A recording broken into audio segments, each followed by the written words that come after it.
Le village de Glenlow, à l'ouest de l'Irlande, s'est glorifié de compter parmi ses habitants la famille des Mackay. Nora Mackay faisait office de sage-femme. C'était elle qui avait aidé la plupart des femmes du village à accoucher. Son mari, qui avait émigré en Amérique, était mort. Sa fille aînée, Maëve, était partie à Dublin, on ne sait pas trop ce qu'elle est devenue.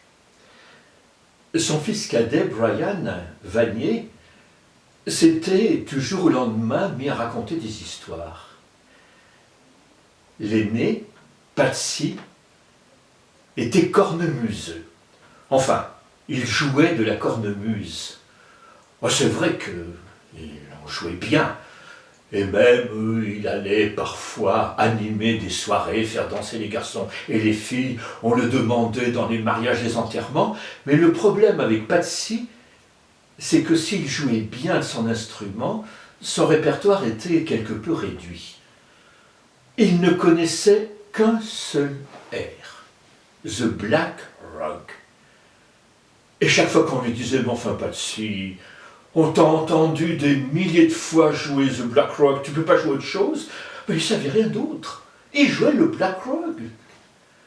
Même sa mère Nora lui disait « Oh, ben, je t'en prie, hein. Arrête de t'entraîner comme ça dans la maison, va jouer ailleurs, ton The Black Rug. » Une nuit du mois de novembre, il s'en retournait d'un village où il avait fait danser les garçons et les filles. Il était quelque peu éméché, il titubait sur le chemin, ayant forcé un peu trop sur la bière et le whisky de contrebande, le whisky fabrication locale.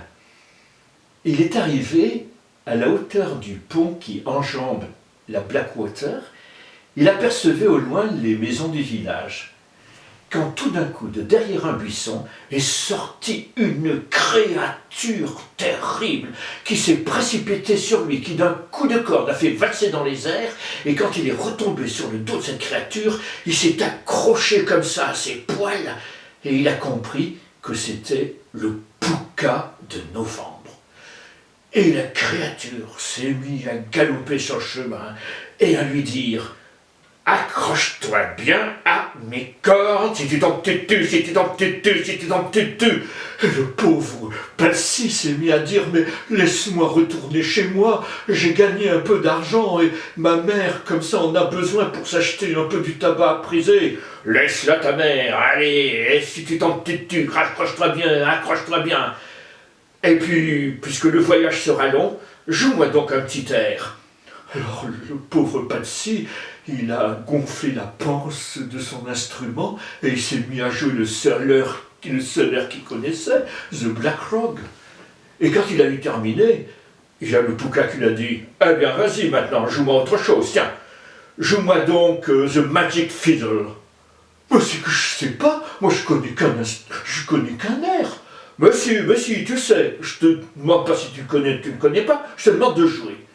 Et voilà que Patsy s'est mis à jouer pour la première fois un air qu'il avait entendu, mais qu'il n'avait jamais joué. Et là, il a dit au Pukka, « Oh ben pour un maître, t'es un vrai maître. Eh ben t'es un bon élève aussi. Oui, mais dis-moi, où est-ce que tu m'amènes comme ça ?» Parce que le Pukka continue à galoper sur le chemin. Il dit, « Je t'emmène jusqu'à la montagne Saint-Patrick, Croagh Patrick. Cette nuit, dans la caverne, il y a une grande fête. Toutes les vieilles, les banshees du pays sont là, et elles ont besoin d'un musicien pour les réjouir. » Oh, Patsy a dit, ben ça tombe bien. Figure-toi que justement, il fallait que j'aille à la montagne Saint-Patrick. Apprends que j'ai volé l'oie du père Michael qu'il se réservait pour la Saint-Martin. Et je l'ai mangée avec ma mère, et j'ai même donné une aile à Mary, ma belle-sœur. Et la traîtresse, eh bien, elle m'a dénoncé auprès du père Michael. Et le père Michael, pour me punir, m'a dit qu'il fallait que j'aille faire un pèlerinage à la montagne Saint-Patrick. Eh ben voilà, comme ça, j'aurais pas besoin de le faire. Et ils sont arrivés, comme ça, au pied de la montagne, devant une muraille rocheuse. Le Pukka a frappé 3 fois avec ses cornes, et la montagne s'est ouverte. Et ils sont entrés dans une immense caverne qui était illumée de milliers de chandelles. Au milieu de la caverne, il y avait une très très grande table couverte d'un tissu brodé avec des couverts qui étincelaient en d'or, d'argent.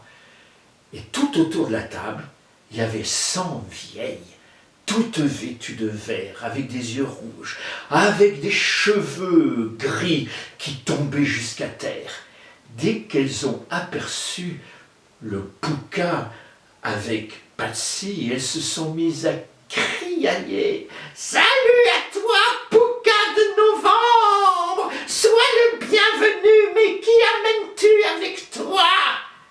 Et le Pouka a dit qu'il amenait le plus grand joueur de cornemuse du pays. Patsy est descendue du dos de la créature, et aussitôt les vieilles se sont levées, et elles ont dit à Patsy de jouer pour les faire danser. Et Patsy a commencé le premier air qu'il savait jouer, The Black Rock, mais il enchaînait aussitôt avec un autre air, et encore un autre, comme si tous les airs qu'il avait jusqu'alors entendus lui revenaient et qu'il pouvait les jouer avec grande facilité.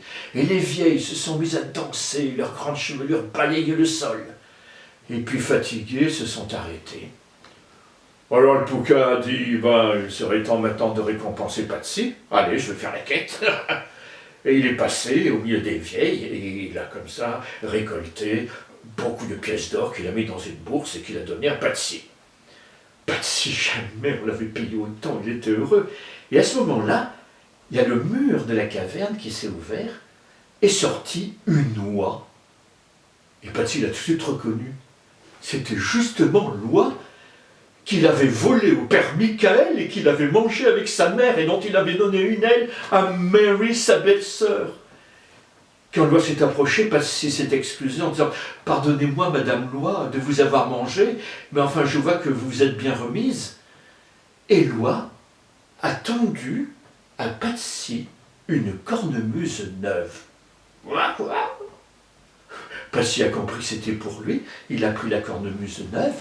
Il avait sa vieille cornemuse, la nouvelle cornemuse, et à ce moment-là, le Pouka a dit « Bon, maintenant, tu montes sur mon dos, il est temps que je te ramène chez toi. » Et le voilà de nouveau sur le dos du Pouka.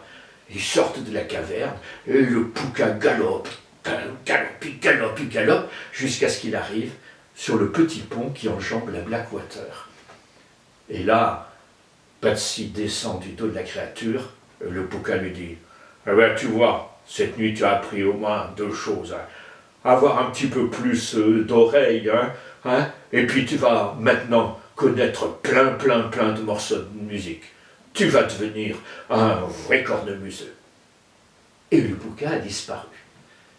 Patsy est allé devant la porte de sa maison et il a appelé sa mère. « Maman, maman, vite, ouvre, je suis riche comme un lord !» Sa mère lui a ouvert, elle l'a regardé et lui a dit « Ouais, t'es plutôt sous comme un lord, allez, entre !» Mais Patsy, à ce moment-là, a tendu à sa mère la bourse remplie de pièces d'or. Nora l'a ouverte, a compté, a recompté toutes ces pièces d'or. Et pendant ce temps, Patsy a essayé la cornemuse neuve que lui avait donnée l'oie. Mais à peine a-t-il commencé à jouer qu'au lieu de sons harmonieux, il y a eu comme des espèces de cris, de gardements, de criailleries qui sont sortis, comme si toutes les oies et tous les jarres du pays étaient réunis. Les voisins sont réveillés, ils sont arrivés, ils ont éclaté de rire en voyant Patsy. « Alors Patsy, non seulement tu ne sais jouer qu'un air, mais maintenant tu veux jouer comme ça, n'importe quoi ?» Mais Patsy leur a dit « Mais je vous assure, je savais jouer là !» Alors il a laissé la nouvelle cornemuse, il a pris l'ancienne cornemuse, et il a joué l'air qu'il savait jouer. Et puis on a enchaîné avec un autre air. Les voisins l'ont écouté et sont rentrés, contents. Ils sont allés se coucher, Nora et lui et Patsy, et le lendemain ils se sont réveillés. Et la première chose qu'a voulu faire Nora, c'est d'aller de nouveau compter l'argent, les pièces d'or dans la bourse. Quand elle a ouvert la bourse, il y avait des feuilles sèches d'automne, rouges, jaunes, brunes, mais de pièces d'or, nulle trace. Patsy, dans la journée, est allée voir le père Michael pour lui raconter son histoire. Le père Michael a ri, il lui a dit « Mais mon pauvre Patsy, tu as dû rêver. » Mais Patsy avait avec lui sa nouvelle cornemuse. Et il a commencé à en jouer. Mais dès les premières notes, il y a le père Michael qui l'arrête en lui disant « Mais arrête, arrête, regarde, tu es en train de jouer de la musique du diable. Allez, laisse cette nouvelle cornemuse. » Et Patsy a repris son ancienne cornemuse. Mais là, il a pu enchaîner air sur air. Et on dit que c'est depuis cette nuit-là qu'il est vraiment devenu un vrai joueur de cornemuse dont la célébrité s'est répandue dans toute la région, et même encore plus loin.